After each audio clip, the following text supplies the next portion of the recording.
funky self.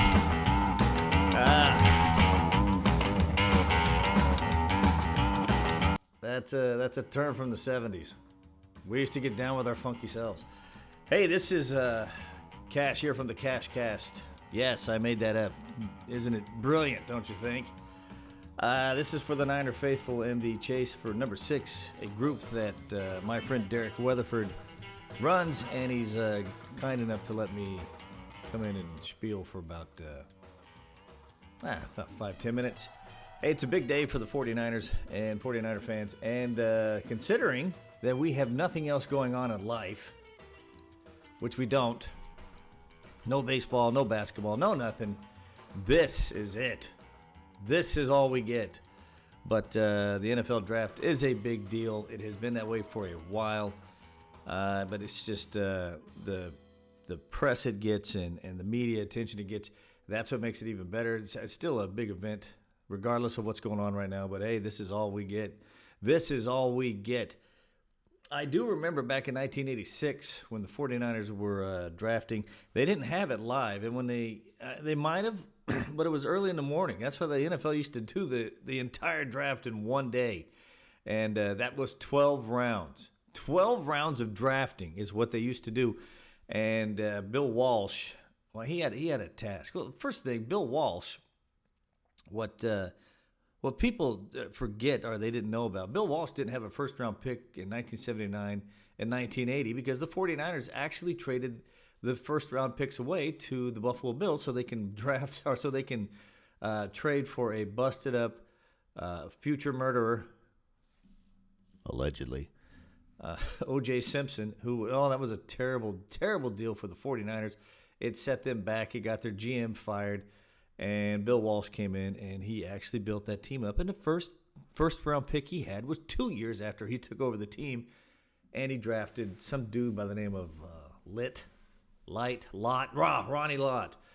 Obviously, we know how that story went with Ronnie Lott, but some of the other picks that Bill Walsh had in that draft were just pure genius. He also grabbed Eric Wright and Carlton Williamson, and he started 3 rookies in the defensive backfield, and they won the Super Bowl. But as for first-round picks, Bill Walsh didn't like first-round picks. He hated them. Unless it was Jerry Rice that he traded up for, he could care less. All right?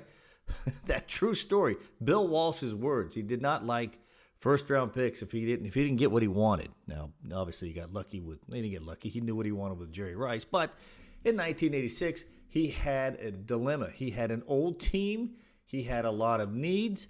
And there were people in the first round he just didn't want. So Bill Walsh started trading down. Traded down with the Buffalo Bills. Traded down with the Dallas Cowboys. Traded his backup quarterback to the Philadelphia Eagles. He just kept trading down and down and down. And it got to the point to where Eddie DeBartolo wanted to go out there and give him a name, and he couldn't give him anything because Bill Walsh just kept trading everything away. And he was getting impatient and said, hey, look, I'm spending more money on telephone bills than I am when it comes to signing bonuses. Give me a name. And Bill Walsh said, just relax. I've got this under control. So eventually he took in the second round Larry Roberts. But he kept trading. He got three third-round picks, and he picked up Tom Rathman, Tim McKyer, and John Taylor. Then he made a couple more deals and got 3 picks in the fourth round. Charles Haley, Steve Wallace, and Kevin Fagan. And then he got Don Griffin in the 6th. 8 starters. 2 years later, they matured. 8 starters from that team. In 1988, when they won the Super Bowl, they were all from the 1986 draft. And even in that draft, he not only did he make a deal for a pick in the 86 draft, he also grabbed a second rounder in the 87 draft. And he traded that on draft day in 1987 to the Tampa Bay Buccaneers so he can pick up their scrub backup quarterback by the name of Young. That's what Bill Walsh brought when he drafted. He knew exactly what he wanted, and he knew who he was going to get it because they were going to fill a specific need.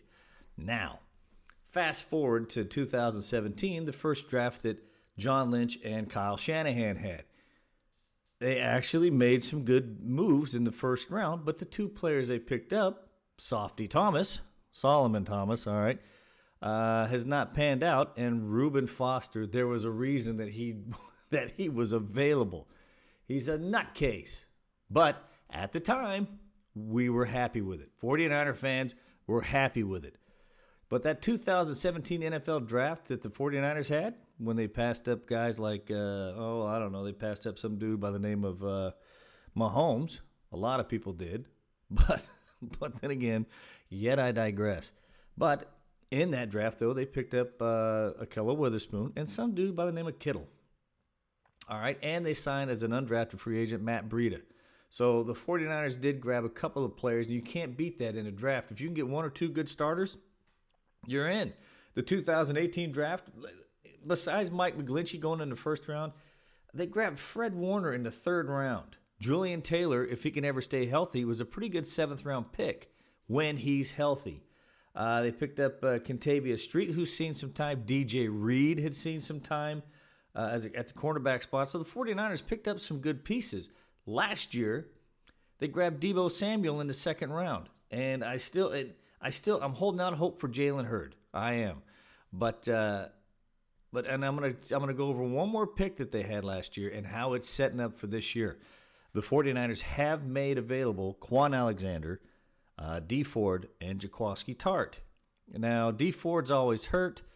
In fact, he's got his ankle and his knee are bothering him, so the 49ers have seen the red flags, all right? So that's why they made him available. They've also made Quan Alexander available because when he got hurt last year and tore his pectoral muscle, his backup, Dre Greenlaw, who they picked up with the 5th round last year, filled in nice.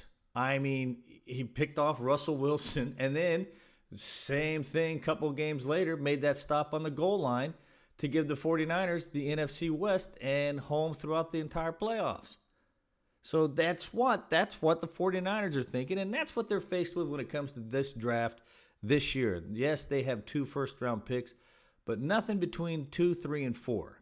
And that's where the 49ers find their gold. So unless the 49ers get the receiver they want out of Judy, Ruggs, and CeeDee Lamb out of Oklahoma, if they're not there ready for them, then they're probably going to trade that 13th pick and trade down and start getting some more picks. Preferably, maybe they'll swap a first rounder and grab a second rounder. But that 31st pick, I'm not even counting on the 49ers to have it. I'm convinced that they're going to try to start stockpiling between rounds 2 through 4 so they can find those nuggets in there. And that's exactly what they'll find. And also, when it comes to undrafted free agents, the 49ers have hit gold. I mean, they've found Matt Breida, that's gold. And one other person they found is they've got a good backup quarterback with Mullins. So the 49ers know what they're looking for. They know how to draft. And I'm thinking that's what they're going to do in this draft today is find that gold late in those rounds. So that's what we have going on today. I just wanted to come in here and talk about it a little bit because, hey, it's the middle of the night here, almost. And I just wanted to talk with other 49er fans. Do me a favor, if you guys got any thoughts, put them down in there, and I'll try to answer them. Again, nothing scientific about this, just a 49er fan from back in the 70s and who's had to go through these drafts a lot. Just throwing out my thoughts there. Hey, I'm going to be live in Sports Talk 2.0. If you're not a member, let me know. I'll bring you in. And I'll be live with a couple other guys in there, Robert Ellis McLean, Jason Aker, Bill Harp, Brian Maxwell. And if Derek Weatherford would give me his Skype information, I would love to bring him in as well.